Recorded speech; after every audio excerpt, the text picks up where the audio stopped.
Hello hi friends, welcome back to my YouTube channel. ಇವತ್ತಿನ ವಿಡಿಯೋದಲ್ಲಿ ಮಹಿಳೆಯರಿಗಾಗಿ ಕೆಲವು ಉಪಯುಕ್ತ ಸಲಹೆಗಳು. ವಿಡಿಯೋವನ್ನು ಸ್ಕಿಪ್ ಮಾಡದೆ ಕೊನೆವರೆಗೆ ನೋಡಿ. ವಿಡಿಯೋ ಇಷ್ಟ ಆದರೆ ಲೈಕ್ ಮಾಡೋದನ್ನು ಮರಿಬೇಡಿ. ಅನೇಕ ಹುಡುಗಿಯರಲ್ಲಿ ರಕ್ತಹೀನತೆ ಅತ್ಯಂತ ಸಾಮಾನ್ಯ ಸಮಸ್ಯೆ. ಕೆಲವರಲ್ಲಿ ಋತುಚಕ್ರ ಸಮಯದಲ್ಲಿ ಅಧಿಕ ರಕ್ತಸ್ರಾವವಾಗುವುದರಿಂದ ಬಹುಬೇಗ ರಕ್ತಹೀನತೆ ಉಂಟಾಗುತ್ತದೆ. ಆಹಾರದಲ್ಲಿ ಪ್ರತಿದಿನ ಸೊಪ್ಪುಗಳು, ಹಣ್ಣುಗಳು, ತರಕಾರಿ ಸೇವಿಸಬೇಕು. ದಿನಕ್ಕೊಂದು ಲೋಟ ಹಾಲಿಗೆ 2 ಚಮಚ ಜೇನುತುಪ್ಪ ಮಿಕ್ಸ್ ಮಾಡಿ ಕುಡಿಯಬೇಕು. ಖರ್ಜೂರ, ಒಣದ್ರಾಕ್ಷಿ ಸೇವನೆ ಕೂಡ ತುಂಬ ಒಳ್ಳೆಯದು. ನುಗ್ಗೆ ಸೊಪ್ಪಿನ ರಸ ಮತ್ತು ಜೇನುತುಪ್ಪ ಸೇವಿಸಬೇಕು. ಸರ್ವ ರೋಗಕ್ಕೂ ಮದ್ದು ನೇರಳೆ ಹಣ್ಣು. ಈ ಹಣ್ಣು ಜೂನ್ ಜುಲೈ ತಿಂಗಳಿನಲ್ಲಿ ಯಥೇಚ್ಛವಾಗಿ ಸಿಗುತ್ತದೆ. ಈ ಹಣ್ಣಿನಲ್ಲಿ ವಿಟಮಿನ್ ಸಿ ಮತ್ತು ಪೋಷಕಾಂಶಗಳು ಹೇರಳ ಪ್ರಮಾಣದಲ್ಲಿ ಇರುತ್ತದೆ. ನೇರಳೆ ಹಣ್ಣು ರಕ್ತವನ್ನು ಶುದ್ಧೀಕರಿಸುತ್ತದೆ ಮತ್ತು ಕೆಂಪು ರಕ್ತ ಕಣಗಳ ಸಂಖ್ಯೆಯನ್ನು ಹೆಚ್ಚಿಸುತ್ತದೆ ಹಾಗೂ ಹಿಮೋಗ್ಲೋಬಿನ್ ಸಂಖ್ಯೆಯನ್ನು ಕೂಡ ಹೆಚ್ಚಿಸುತ್ತದೆ. ಮಹಿಳೆಯರ ಮುಟ್ಟಿನ ಸಮಯದಲ್ಲಿ ಈ ಹಣ್ಣು ಸೇವಿಸುವುದರಿಂದ ರಕ್ತಸ್ರಾವದ ಪ್ರಮಾಣ ಕಡಿಮೆಯಾಗಿ ನಿಶಕ್ತಿ ಮತ್ತು ಆಯಾಸದಿಂದ ದೇಹವನ್ನು ಚೇತರಿಸಿಕೊಳ್ಳಲು ಸಹಾಯ ಮಾಡುತ್ತದೆ. ಪ್ರತಿದಿನ 7 ರಿಂದ 8 ಬಾದಾಮಿಯನ್ನು ರಾತ್ರಿ ನೀರಿನಲ್ಲಿ ನೆನೆಸಿ ಬೆಳಗ್ಗೆ ಅದರ ಸಿಪ್ಪೆಯನ್ನು ತೆಗೆದು ಮಕ್ಕಳಿಗೆ ತಿನ್ನಲು ಕೊಡುವುದರಿಂದ ಅವರ ನೆನಪಿನ ಶಕ್ತಿಯನ್ನು ಹೆಚ್ಚಿಸಲು ಸಹಾಯ ಮಾಡುತ್ತದೆ. ಕಡಲೆ ಹಿಟ್ಟು, ಮೊಸರು ಮಿಕ್ಸ್ ಮಾಡಿ ತಲೆ ಕೂದಲಿಗೆ ಹಚ್ಚಿ ತಲೆ ಕೂದಲನ್ನು ಚೆನ್ನಾಗಿ ತೊಳೆಯಿರಿ. ಇದರಿಂದ ಕೂದಲು ಕಾಂತಿಯುತವಾಗಿ ಕಾಣುತ್ತದೆ. ಬಿಗಿಯಾದ ಬಟ್ಟೆಗಳನ್ನು ಧರಿಸಬೇಡಿ. ಬಿಗಿಯಾಗಿ ಬಟ್ಟೆ ಧರಿಸಿದರೆ ಆರೋಗ್ಯಕ್ಕೆ ಹಾನಿ.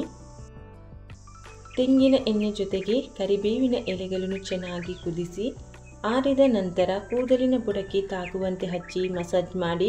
2 ಗಂಟೆ ನಂತರ ಬೆಚ್ಚಗಿನ ನೀರಿನಲ್ಲಿ ಹೇರ್ ವಾಶ್ ಮಾಡಿ. ಕೂದಲು ಕಪ್ಪಾಗಿ ದಟ್ಟವಾಗಿ ಬರುವುದಲ್ಲದೆ ಶೈನಿಂಗ್ನಿಂದ ಕೂಡಿರುತ್ತದೆ. ಕಣ್ಣಿಗೆ ಕತ್ತಲೆ ಬರುವಂತೆ ಆಗುವುದು, ತಲೆ ತಿರುಗುವುದು, ನಿದ್ರೆ ಬರದೇ ಇರುವುದು ಮತ್ತು ಸುಸ್ತಾಗುವುದು ಅನಿಮಿಯಾ ರೋಗದ ಲಕ್ಷಣಗಳಾಗಿವೆ.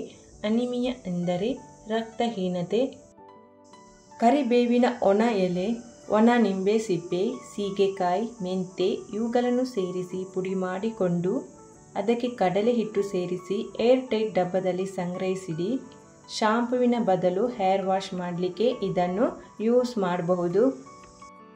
ಹಸಿ ಕೂದಲನ್ನು ಬಾಚಬೇಡಿ, ಇದರಿಂದ ಕೂದಲು ತುಂಬ ಉದುರುತ್ತದೆ. ಕೂದಲಿಗೆ ಮೆಹಂದಿ ಎಲೆಗಳನ್ನು ರುಬ್ಬಿ ಚೆನ್ನಾಗಿ ಲೇಪಿಸಿದರೆ ಹೊಟ್ಟು ನಿವಾರಣೆ ಆಗುವುದು, ಜೊತೆಗೆ ಆರೋಗ್ಯದಾಯಕವೂ ಕೂಡ. ನಾವು ಬಾಚಣಿಗೆ ಪ್ರತಿನಿತ್ಯ ಉಪಯೋಗಿಸುತ್ತೇವೆ. ಅದನ್ನು ಕೊನೆ ಪಕ್ಷ ವಾರಕ್ಕೆ 1 ಬಾರಿಯಾದರೂ ಸೋಪ್, ಪೌಡರ್, ಟೂತ್ ಬ್ರಷ್ ಉಪಯೋಗಿಸಿ ಸ್ವಚ್ಛಗೊಳಿಸಬೇಕು. ಹೊಟ್ಟಿನ ಸಮಸ್ಯೆ ಇರುವವರು 2 ದಿನಗಳಿಗೊಮ್ಮೆಯಾದರೂ ಬಾಚಣಿಗೆ ಸ್ವಚ್ಛಗೊಳಿಸಬೇಕು. ಕ್ಯಾರೆಟ್, ಬೀಟ್ರೂಟ್ ಮತ್ತು ನೆಲ್ಲಿಕಾಯಿಯ ಜ್ಯೂಸನ್ನು ಕುಡಿಯುವುದರಿಂದ ನಿಮ್ಮ ಕಣ್ಣಿನ ದೃಷ್ಟಿ ಉತ್ತಮವಾಗುತ್ತದೆ. ಪ್ರತಿದಿನ 1-2 ನಿಮಿಷಗಳ ಕಾಲ ಉಗುರುಗಳನ್ನು ಪರಸ್ಪರ ತಿಕ್ಕುವುದರಿಂದ ಕೂದಲಿನ ಆರೋಗ್ಯ ಹೆಚ್ಚುತ್ತದೆ. ಸೌತೆಕಾಯಿಯ ತುರಿಯನ್ನು 15 ನಿಮಿಷ ಕಣ್ಣಿನ ಮೇಲಿಟ್ಟುಕೊಂಡರೆ ಬೇಸಿಗೆ ಉಷ್ಣತೆಯಿಂದಾಗುವ ಕಣ್ಣುರಿ ಕಡಿಮೆಯಾಗುತ್ತದೆ. ಕಣ್ಣಿನ ಕಾಂತಿ ಹೆಚ್ಚುತ್ತದೆ. ನೀವು ಸೇವಿಸುವ ಆಹಾರದಲ್ಲಿ ವಿಟಮಿನ್ ಸಿ ಅನ್ನು ಆದಷ್ಟು ಬಳಸಿ. ಇದು ನಿಮ್ಮ ತ್ವಚೆಯನ್ನು ರಕ್ಷಿಸುತ್ತದೆ. ಫ್ರಿಡ್ಜ್ ಅನ್ನು ನಿಯಮಿತವಾಗಿ ಬಳಸಬೇಕು.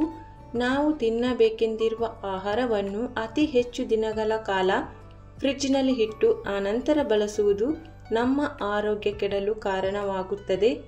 ಬಿಸಿ ಪದಾರ್ಥಗಳನ್ನು ಫ್ರಿಡ್ಜ್ನಲ್ಲಿ ಇಡುವುದು ಸಹ ತಪ್ಪೇ ಆಗುತ್ತದೆ. ಫ್ರಿಡ್ಜ್ ಬಳಸುವ ವಿಧಾನದಲ್ಲಿ ಹೆಚ್ಚು ಜಾಗೃತೆಯನ್ನು ವಹಿಸಬೇಕು. ನಾವು ಸೇವಿಸಬೇಕೆಂದಿರುವ ಯಾವುದೇ ಹಣ್ಣು, ತರಕಾರಿ 2 ಅಥವಾ 3 ದಿನಗಳ ಕಾಲವಷ್ಟೇ ಫ್ರಿಡ್ಜ್ನಲ್ಲಿ ಇಟ್ಟು ಬಳಸಬೇಕು. ಹೆಚ್ಚು ದಿನಗಳ ಕಾಲ ಫ್ರಿಡ್ಜ್ನಲ್ಲಿ ಆಹಾರ ಪದಾರ್ಥಗಳನ್ನು ಇಟ್ಟು ಬಳಸುವುದು ಆರೋಗ್ಯಕ್ಕೆ ಹಾನಿಕಾರ. ಮುಖಕ್ಕೆ ವಾರಕ್ಕೆ 2 ಬಾರಿ ಮೊಸರು ಹಚ್ಚಿಕೊಂಡು 5 ರಿಂದ 10 ನಿಮಿಷಗಳ ನಂತರ ಮುಖವನ್ನು ವಾಶ್ ಮಾಡಿ. ಇದರಿಂದ ಮುಖದ ಶೈನಿಂಗ್ ಹೆಚ್ಚುತ್ತದೆ. ನೀವು ತೀರಾ ಭಾವನಾತ್ಮಕ ಅಥವಾ ಲೈಂಗಿಕ ಸಮಸ್ಯೆಗಳನ್ನು ಹೊಂದಿದ್ದರೆ ತಜ್ಞ ವೈದ್ಯರನ್ನು ಸಂಪರ್ಕಿಸಿ ಸೂಕ್ತ ಸಲಹೆ ಚಿಕಿತ್ಸೆಯನ್ನು ಪಡೆಯಿರಿ. ಒತ್ತಡ ನಿವಾರಣೆಗಾಗಿ ವೈದ್ಯರ ಅನುಮತಿ ಇಲ್ಲದೆ ಔಷಧಿಗಳನ್ನು ಸೇವಿಸಬೇಡಿ. ಸಾಸಿವೆ ಎಣ್ಣೆಯಿಂದ ಮಸಾಜ್ ಮಾಡಿದಲ್ಲಿ ತೀವ್ರ ಸಂಧಿವಾತವಿದ್ದಲ್ಲಿ ಅದು ಕಡಿಮೆಯಾಗುತ್ತದೆ. ಯಾವುದೇ ಎಣ್ಣೆಯಲ್ಲಿ ಮಾಲಿಶ್ ದಿನಾಲೂ ಮಾಡಬಹುದು ಹಾಗೂ ಕನಿಷ್ಠ ವಾರಕ್ಕೆ 1 ಸಾರಿಯಾದರೂ ಮಾಡುವುದು ಒಳ್ಳೆಯದು. ಮಾಂಸಖಂಡ ಮತ್ತು ನರಗಳು ಬಲಿಷ್ಠವಾಗುತ್ತದೆ. ಮಸಾಜ್ನಿಂದ ರಕ್ತದ ಚಲನೆ ಸರಿಯಾಗಿ ದೇಹಕ್ಕೆ ಕಾಂತಿ ಹಾಗೂ ಆರೋಗ್ಯ ವೃದ್ಧಿಯಾಗಿ ಮುಪ್ಪು ಆವರಿಸದಂತೆ ಲವಲವಿಕೆಯಿಂದ ಕೆಲಸ ಮಾಡಲು ಅತ್ಯಂತ ಸಹಾಯಕಾರಿಯಾಗುತ್ತದೆ. ಬೆಳಗ್ಗೆ ಖಾಲಿ ಹೊಟ್ಟೆಯಲ್ಲಿ 1 ಎಸಳು ಬೆಳ್ಳುಳ್ಳಿಯನ್ನು ಜಗಿದು ನೀರು ಕುಡಿಯುವುದರಿಂದ ಗ್ಯಾಸ್ಟ್ರಿಕ್ನ ಸಮಸ್ಯೆಯಿಂದ ಮುಕ್ತಿ ಸಿಗುತ್ತದೆ. 1-2 ಗ್ಲಾಸ್ ಬಿಸಿ ನೀರನ್ನು ಪ್ರತಿ ಊಟದ 15 ನಿಮಿಷಗಳ ಮುಂಚೆ ಕುಡಿಯುವುದರಿಂದ ಶರೀರದ ಬೊಜ್ಜು ಕಡಿಮೆಯಾಗುತ್ತದೆ. ನಡೆಯುವಾಗ ಹೆಚ್ಚು ತಲೆ ಬಾಗಿಸುವುದು, ಬೆನ್ನು ಬಾಗಿಸುವುದು, ಹೊಟ್ಟೆ ಮುಂದಕ್ಕೆ ಚಾಚಿ ನಡೆಯುವುದು ಇವುಗಳನ್ನು ತಪ್ಪಿಸಿ. ಭುಜಗಳನ್ನು ಬಗ್ಗಿಸಿ ನಡೆಯುವುದರಿಂದ ಬೆನ್ನು ಬಾಗುತ್ತದೆ. ಹೊಟ್ಟೆಯನ್ನು ಚಾಚಿ ನಡೆಯುವುದರಿಂದ ಬೊಜ್ಜು ಬೆಳೆಯುತ್ತದೆ. ಇದು ಸೌಂದರ್ಯವನ್ನು ಕುಗ್ಗಿಸುವುದಲ್ಲದೆ ವಯಸ್ಸಾದಂತೆ ಕಾಣಿಸುತ್ತದೆ. ನಿಂಬೆ ಎಲೆ, ಬೇವಿನ ಎಲೆಗಳನ್ನು ಜಜ್ಜಿ ಹಾಕಿ ಕುದಿಸಿ ನೀರಿನಿಂದ ಸ್ನಾನ ಮಾಡಿದರೆ ದೇಹದ ದುರ್ಗಂಧ ದೂರವಾಗುತ್ತದೆ. ಕಿತ್ತಳೆ ಹಣ್ಣಿನಲ್ಲಿ ಹೇರಳವಾಗಿ ವಿಟಮಿನ್ ಸಿ ಇರುವುದರಿಂದ ಪ್ರತಿನಿತ್ಯ ಕಿತ್ತಳೆ ಹಣ್ಣಿನ ಜ್ಯೂಸನ್ನು ಕುಡಿಯುವುದರಿಂದ ಸೌಂದರ್ಯ ವೃದ್ಧಿಸುತ್ತದೆ. ಮೆಂತೆಯನ್ನು ನೆನೆಸಿ ನೀರನ್ನು ಕುಡಿಯುವುದರಿಂದ ಕೈ ಕಾಲಿನ ಗಂಟುಗಳು ನೋವು ಕಡಿಮೆಯಾಗಿ ಆರಾಮ ಸಿಗುತ್ತದೆ. ಬಾಯಲ್ಲಿ ಗುಳ್ಳೆಗಳಾಗಿದ್ದರೆ ಅದರ ಮೇಲೆ ಕೊತ್ತಂಬರಿ ಸೊಪ್ಪಿನ ರಸವನ್ನು ಹಚ್ಚಿ ಕಡಿಮೆ ಆಗುತ್ತದೆ. ಈ ಉಪಯುಕ್ತ ಮಾಹಿತಿಯು ನಿಮಗೆ ಇಷ್ಟವಾಗಿದ್ದರೆ ಲೈಕ್ ಮಾಡೋದನ್ನು ಮರಿಬೇಡಿ, ಶೇರ್ ಮಾಡಿ. ಚಾನಲನ್ನು ಸಬ್ಸ್ಕ್ರೈಬ್ ಮಾಡದೆ ಹೊಸಬರು ಚಾನಲನ್ನು ನೋಡ್ತಾ ಇದ್ದರೆ ಸಬ್ಸ್ಕ್ರೈಬ್ ಮಾಡಿ.